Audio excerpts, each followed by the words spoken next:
So this video will be a little bit different from my other videos. Today I'm going to be reading some of the best Reddit horror stories. So please, stay tuned, get a snack, get comfy, and enjoy. It wears my mother's face. I grew up on the edge of Shiprock, New Mexico. One lonely road, a crumbling house, desert stretching into nothing. My mother, Navajo, always told me there were things that in the desert wore your skin, your voice, your face if you weren't careful. I thought she was telling stories to keep me in line. I wanted to believe she was just afraid. She disappeared the week after Christmas. Police said dementia, dehydration, maybe coyotes. I know better. 3 nights later, around 2 a.m., I heard knocking at the back door. Slow, deliberate. 1, 2, pause. 1, 2, 3. My stomach dropped. That was her rhythm. She used it when I was a child to call me to safety during storms. I peeked through the frost-covered window. Someone, stood there, barefoot, hair dripping wet, but her face was wrong. Her eyes too wide, too bright, hollow at the center. The smile stretched wider than humanly possible. The air smelled wrong, sweet like flowers, but underlying it was rot and coldness. Something alive but not meant to exist. "Mom?" I whispered. Her head snapped towards me, jerking unnaturally. The smile widened. Her teeth too long.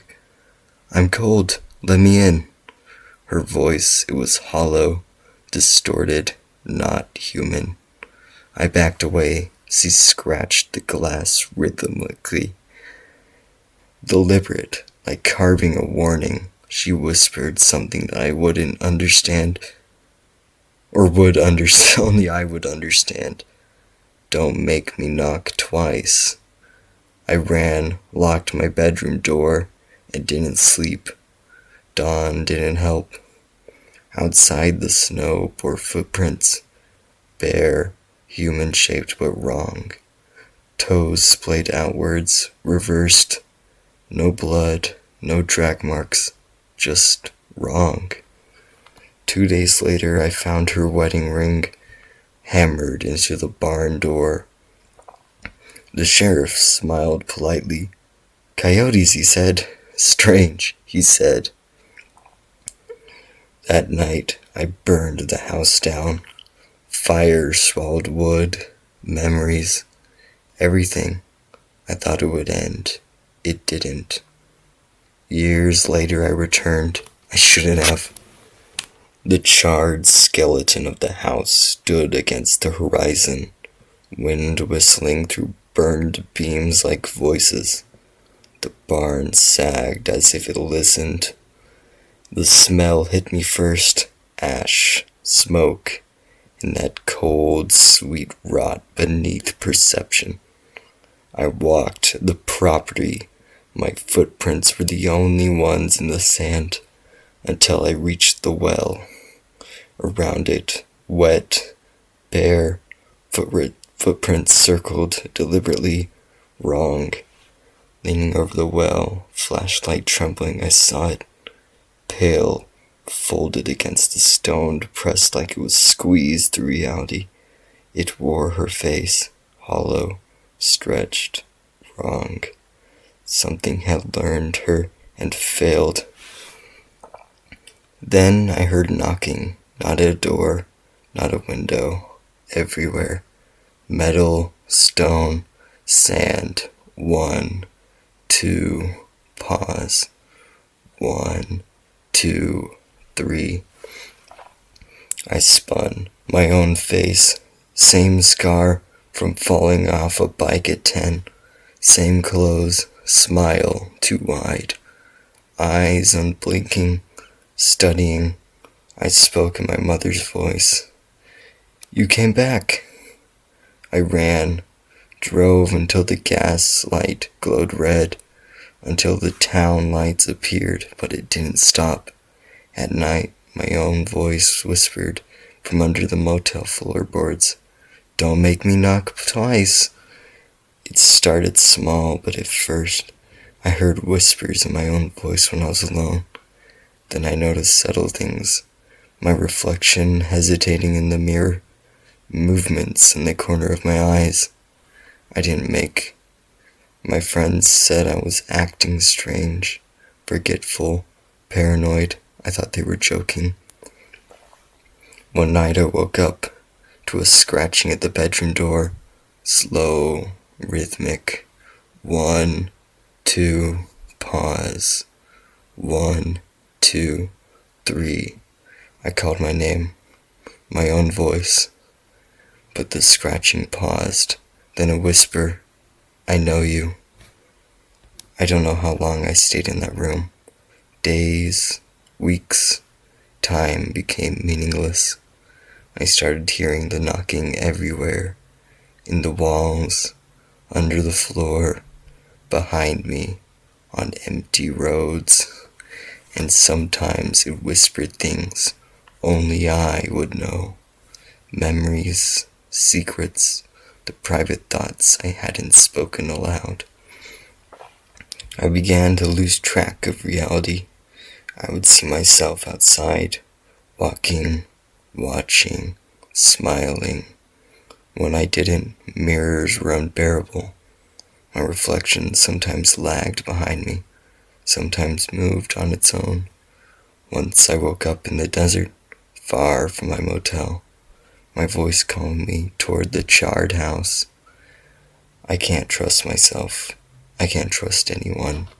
My mother's face sometimes floats in my peripheral vision, her hollow eyes studying me, stretching wider, smiling.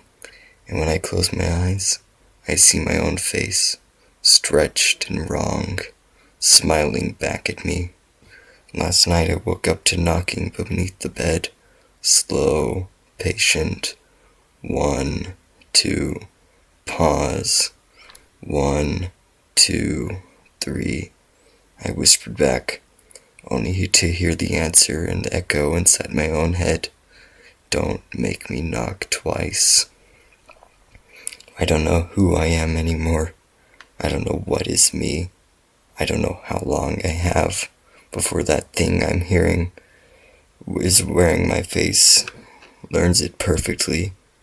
The worst part, I'm starting to recognize its voice when it speaks to me.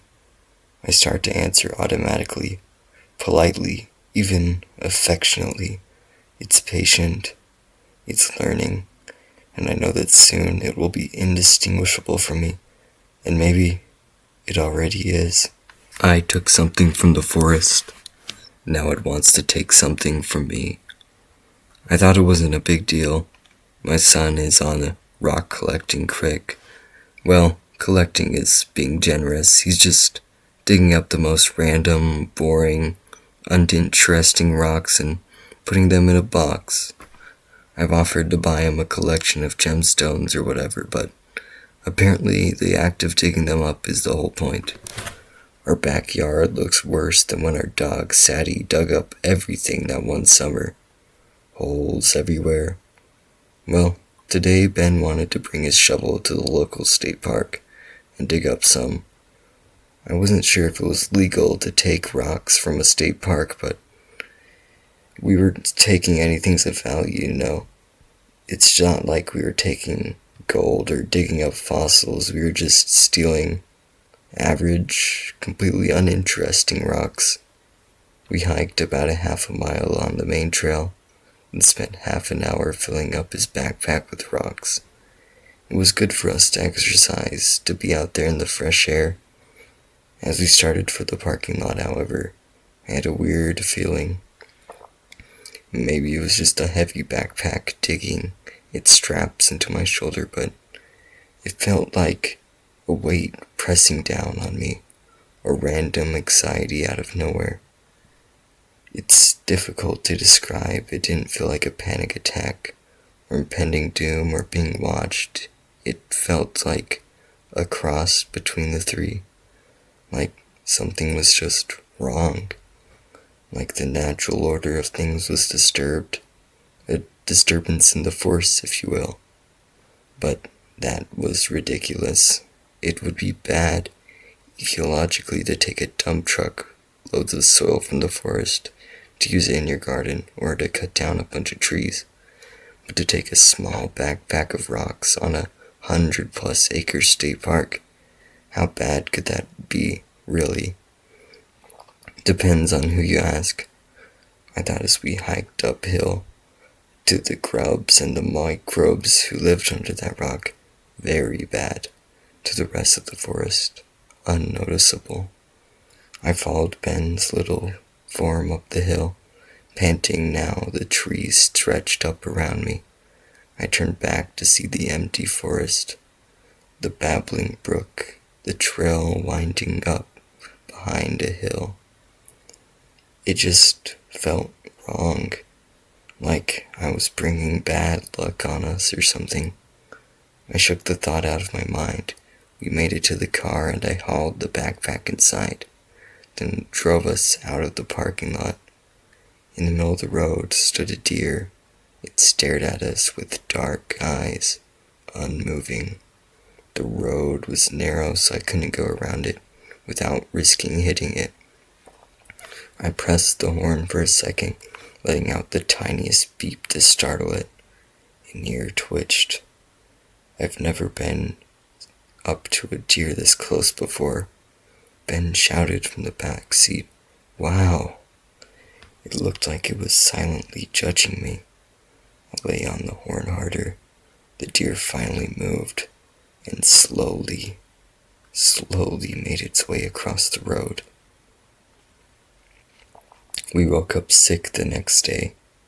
Those fucking lowries, I told my husband. They're always sick.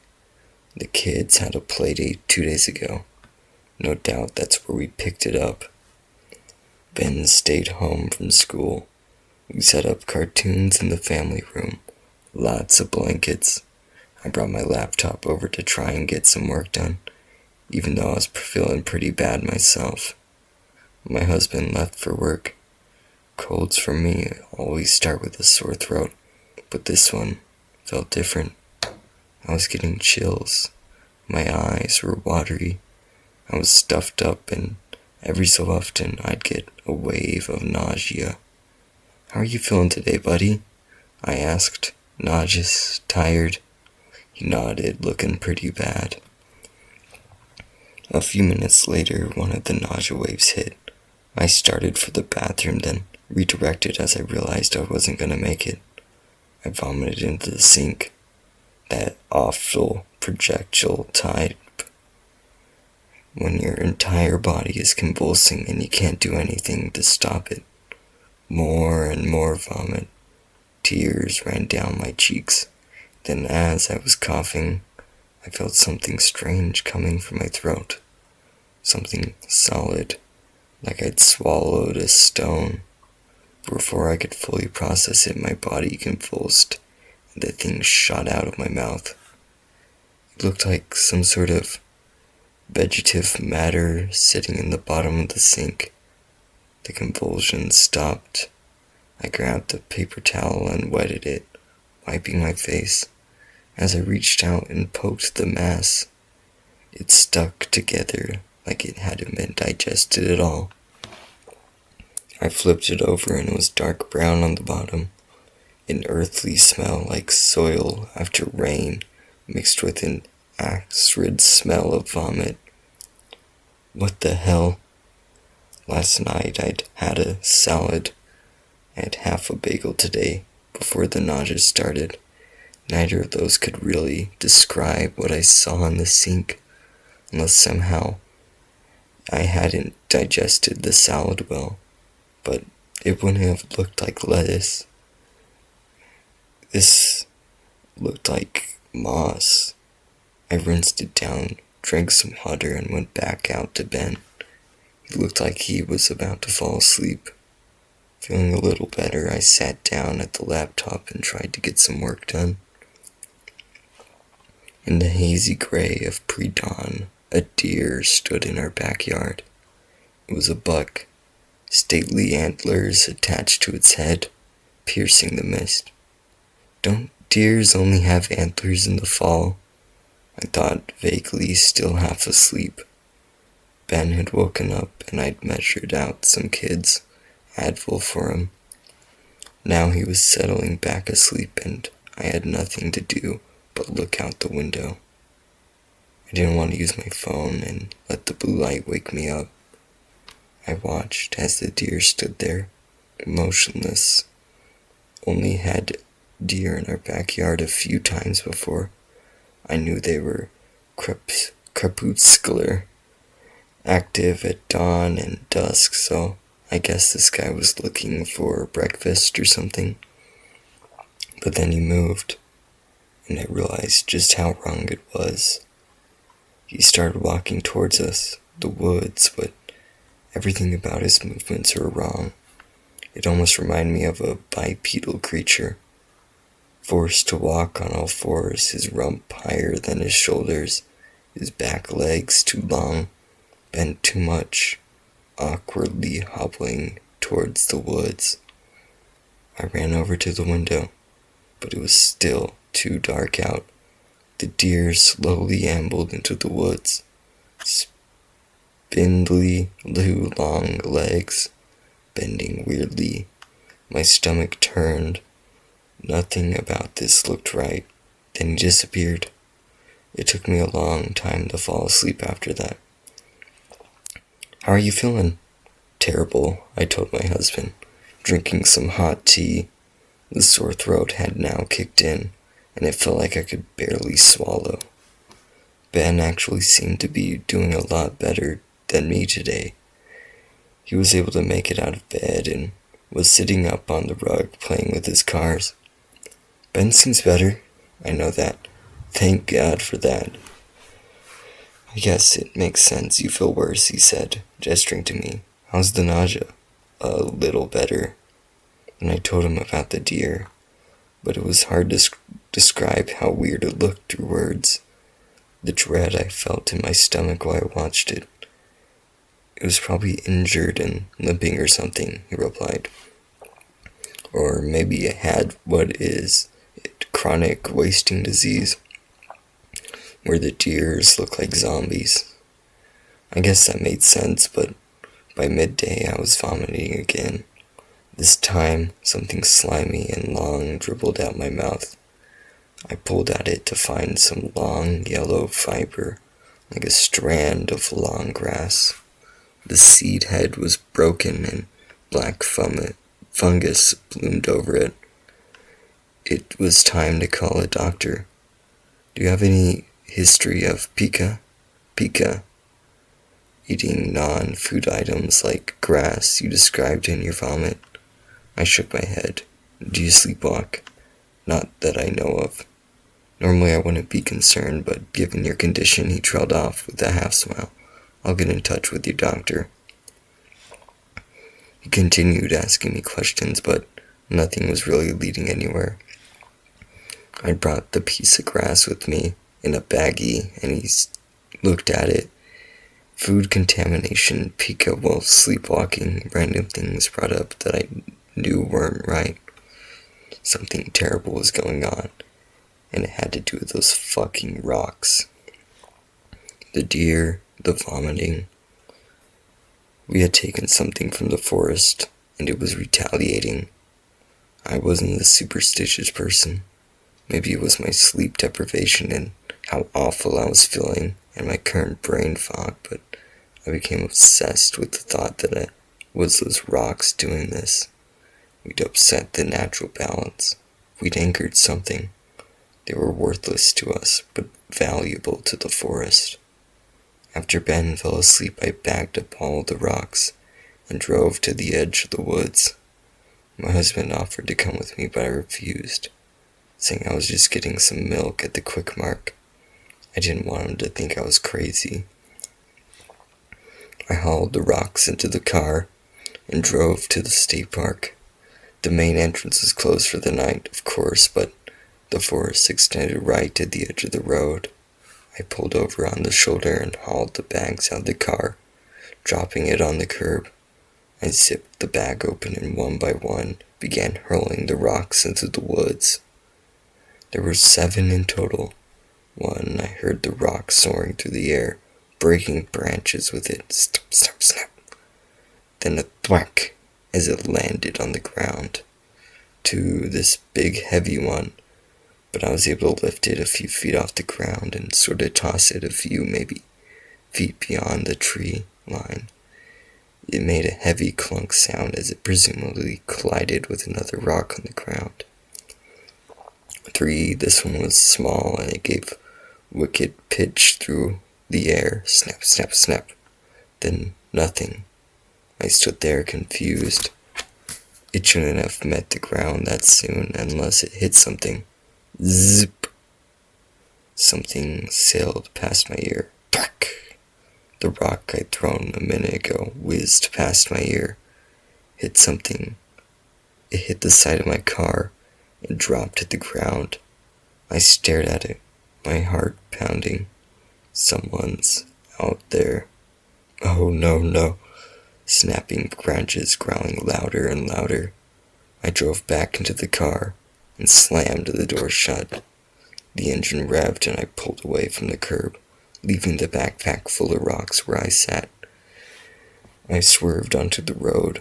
A deer came bounding out of the woods, lit a harsh white light from my headlights, and stumbled out awkwardly like it was meant to stand on 2 legs, just like the one I'd seen in our backyard. The hind legs were too long, twisted and bent, and the steps it took were clumsy and uncoordinated. I hit the brakes. The deer stared at me with unblinking black eyes. But the more I looked at it, the less it looked like a deer. The proportions were all wrong. The eyes were too big. The snout was too long. The legs were weirdly bent to accommodate being on all fours. Even the antlers split and then rejoined again, completely different from a normal deer's antlers. I should have just swerved around it, but I found myself staring, mesmerized, as it pulled itself onto 2 legs. In its full height, it stood around 8 feet tall, faced the scope of my headlights, fur glinting in the moonlight. I gave them back, I screamed. I gave the rocks back. Not like I was expecting this thing to actually understand me. Unfortunately, I don't know what happened over the next 5 minutes.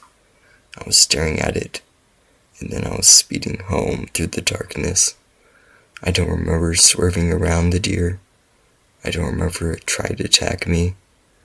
I was staring at it, and then suddenly, I was speeding home. Horrible, sharp pain needled my abdomen. I let out a half scream as I stomped on the gas pedal harder, careening down the road. The next day later, the bleeding started. I was having a miscarriage, and as I stopped on the floor of my bathroom, I couldn't help but think that that thing had made things even worse. I'd taken from the forest, so it took something from me. I whistled at night, and now I think I'm being watched.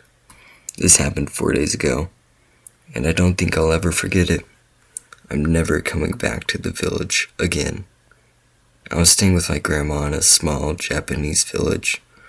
While taking a break from the city, it's a quiet place surrounded by mountains and dense forests. And though I visited before, it always felt a bit eerie at night. My grandma is a firm believer in old traditions and superstitions such as the yokai, one of her biggest warnings, to never whistle in the dark. She used to say it invites the Yanaki-sama, the night crawler. I always thought it was one of those creepy stories meant to keep kids from staying out late, but now I know it's not. That night, I had gone into town and for an important Japanese festival. I stayed later than I had planned, and by the time I started walking back to my grandma's house, it was pitch black. The village doesn't have streetlights, and my phone's flashlight was barely enough to light the road. To calm myself, I started whistling. Just a cheerful tune to break the silence. Almost immediately, I heard it. A whistle come from the trees. It mimicked my tune exactly. I froze. I knew there shouldn't have been anyone else out there. The road was empty and the forest was too dense for someone to move quietly. Trying to brush it off, I whistled, this time out of nervousness. The reply came faster, closer, and somehow sharper, like the sound was cutting through the air. I felt my chest tightened as I realized this wasn't an echo. I picked up my pace, but the whistling followed me. It stayed the same distance behind me, no matter how fast I walked. Then just as suddenly as it started, it stopped. That's when I heard it above me. It looked up, and my stomach dropped. Against the faint light of the stars, I saw something. It was tall, impossibly thin, and its limbs stretched out like a broken puppet suspended in the air. Its head was playfully tilted to one side, almost curiously, and it swayed gently like it was waiting for me to do something. I don't know how I managed to move, but I ran as fast as I could, my heart pounding. When I finally reached my grandma's house, I slammed the door shut and locked every window and door. For a moment, I thought I was safe. Then I heard it. The whistling started again, this time outside the house. Kiko-chan, a soft voice mimicking my grandma's tone. Come outside, let me in. I didn't respond. I didn't even breathe. The voice grew more insistent, the whistling shriller. And then I heard a creak from the corner of the room. I turned slowly. There it was. That thing had followed me inside. It unfolded itself from the shadows, its long limbs stretched, and its head tilted toward me. I wanted to scream, but I couldn't. Then out of sheer desperation, I remembered something my grandma had said. Light always chases away the dark. My hands shook as I grabbed the small lantern on the table and lit it. The flame flickered, casting a warm glow around the room. As soon as the light touched the creature, it let out a horrible, piercing whistle, like a train screeching to a halt. It writhed and shrank back, dissolving into the shadows until it was gone. The next morning, I told my grandma everything. She nodded solemnly and handed me a small wooden talisman she had carved. She told me it was meant to keep the Yanaki-sama away, but warned me to never whistle at night again. I've kept the talisman on me ever since. I haven't heard the whistling again, but at night, when the wind blows just right, I swear I can feel something watching me from the shadows. If you're ever in a small village in Japan, heed the warnings. And whatever you do, don't whistle after dark. You never know who's listening.